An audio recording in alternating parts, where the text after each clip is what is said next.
Okay, so get ready, because today we are diving deep into AI and quantum computing.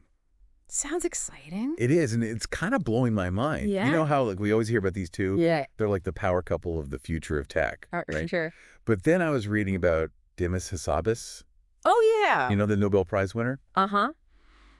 and he said something that just stopped me in my tracks. What was that? He basically suggested that AI Mm. could be so powerful that we won't even need certain applications of quantum computing. Wow. I know, right? That's the Totally. plot twist. Totally. So that's what we're going to unpack today. Okay. AI versus quantum computing. I like it. Let's start with quantum computing. Sure. For a long time, it was seen as like the answer to everything. I mean, there was a lot of hype. For sure. Like, it was going to solve all these problems that our regular computers just can't handle. Right, like simulating molecules Exactly. for drug discovery or designing new material. Right kind of stuff. Yeah, exactly. But there's a catch. Well, there are some challenges for sure. Like what?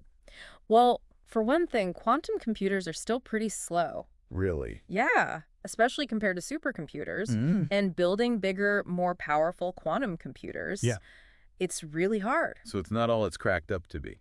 Well, I wouldn't say that. Okay. It's just that we need to be realistic about what they can do and when. Got it. And that's where AI comes in. Oh, really? Yeah.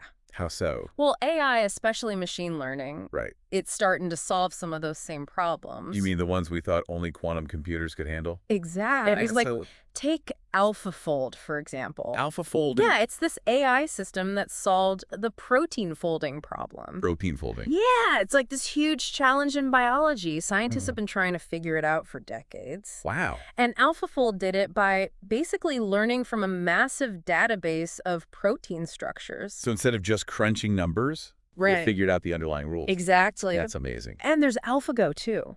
Oh, yeah, the one that plays Go. Uh-huh.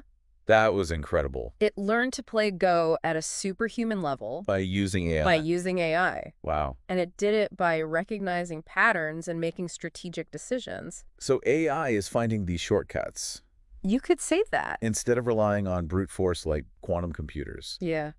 Okay, so now I'm really curious. Uh-huh. Could AI actually become a competitor to quantum computing, I mean, it's possible. even in fields like chemistry and materials science? Yeah, those are some of the areas where quantum computing is supposed to have a big impact. Right, but you're saying AI might be able to do it too? Well, AI is showing a lot of promise in those areas.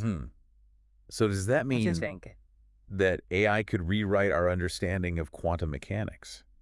It might sound crazy, It does a little. but what if AI keeps revealing these elegant solutions Yeah. to problems that we thought required quantum computers? Wouldn't that suggest that quantum behavior Yeah. is more predictable than we thought?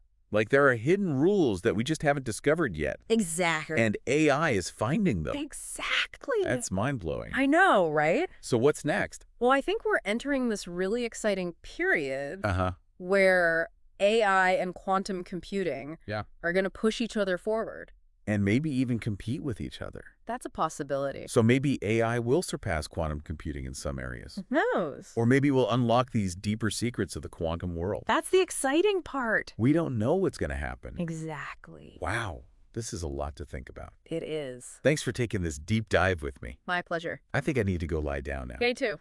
This is some next level stuff. For sure. All right, until next time. See ya. Bye. Bye. Bye.